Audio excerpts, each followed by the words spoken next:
B mummies kitchen. ഇന്ന് നമ്മൾ തയ്യാറാക്കുന്നത് സ്വാദിഷ്ടമായി വളരെ എളുപ്പത്തിൽ തയ്യാറാക്കാൻ പറ്റുന്ന ഒരു ചിക്കൻ കറിയാണ്.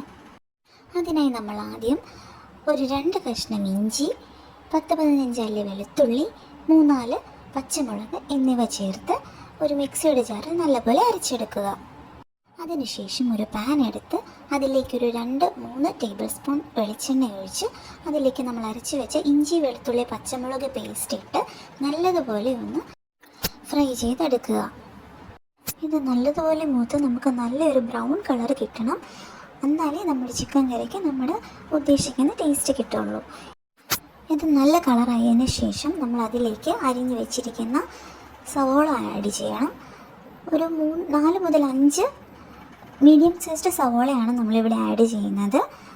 അത് നല്ല രീതിയിൽ നമുക്കിതുപോലെ തന്നെ വാടി കിട്ടണം. അതിനായി കുറച്ച് ഒരു ടീസ്പൂൺ ഉപ്പും ചേർത്ത് നമ്മളിത് നല്ലപോലെ ഒന്ന് ഇളക്കി യോജിപ്പിച്ചിട്ട് ഒന്ന് മൂടി വെച്ച് വേവിക്കണം. സവോള വാടാൻ എന്തായാലും കുറച്ച് സമയം വേണം. ആ സമയത്ത് നമുക്ക് നമ്മുടെ ചിക്കൻ എടുത്ത് വേറൊരു പാനിൽ വേവിക്കാൻ വെക്കാം. സവോള നന്നായി വാടി കഴിയുമ്പോഴേക്കും നമ്മൾ അതിലേക്ക് 1 ടീസ്പൂൺ നെയ്യ് ചേർത്ത് നല്ലപോലെ യോജിപ്പിച്ച് എടുക്കുക. ഇനി നമുക്കതിലേക്ക് മസാലകൾ ആഡ് ചെയ്യാം. 1 ടേബിൾ സ്പൂൺ മുളക് പൊടി, 2 ടീസ്പൂൺ മഞ്ഞൾപ്പൊടി, 1/2 ടീസ്പൂൺ കുരുമുളക് പൊടി, 1/2 teaspoon garam masala, 1 table spoon chicken masala. ഇവയെല്ലാം ചേർത്ത് നന്നായി ഒന്ന് നമ്മുടെ സവോളയുമായി മിക്സ് ചെയ്തെടുക്കണം.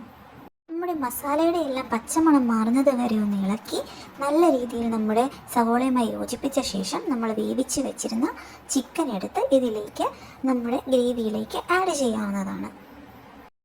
ചിക്കൻ ഗ്രേവിയിലേക്ക് ഡയറക്റ്റ് ഇട്ട് വേവിക്കാൻ താല്പര്യമുള്ളവർക്ക് അങ്ങനെ ചെയ്യാവുന്നതാണ്. ഇതിപ്പോൾ സമയം ലാഭിക്കാൻ വേണ്ടിയിട്ടാണ് ചിക്കൻ സെപ്പറേറ്റ് വേവിച്ചെടുത്തത്. ഗ്രേവിയിലേക്ക് ചിക്കൻ ആഡ് ചെയ്ത് നല്ലതുപോലെ ഗ്രേവിയും ചിക്കനും തമ്മിൽ ഇളക്കി യോജിപ്പിക്കുക.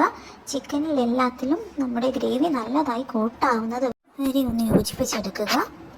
അതിനുശേഷം നമ്മുടെ ചിക്കൻ കറി നന്നായി ഒന്ന് തിളപ്പിക്കുക.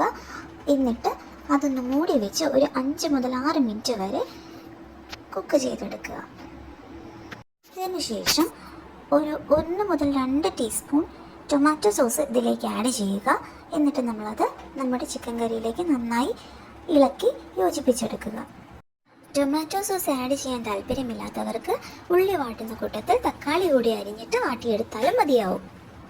2 മിനിറ്റും കൂടി മൂടി വെച്ച് വേവിച്ച ശേഷം നമ്മുടെ ചിക്കൻ കറി നമുക്ക് സെർവ് ചെയ്യാവുന്നതാണ്. വളരെ എളുപ്പത്തിൽ തയ്യാറാക്കാൻ പറ്റിയ ഒരു ചിക്കൻ കറിയാണ്. ഇഷ്ടപ്പെട്ടെങ്കിൽ എല്ലാവരും ലൈക്കും ഷെയറും സബ്സ്ക്രൈബും ചെയ്യണേ. Thank you for watching.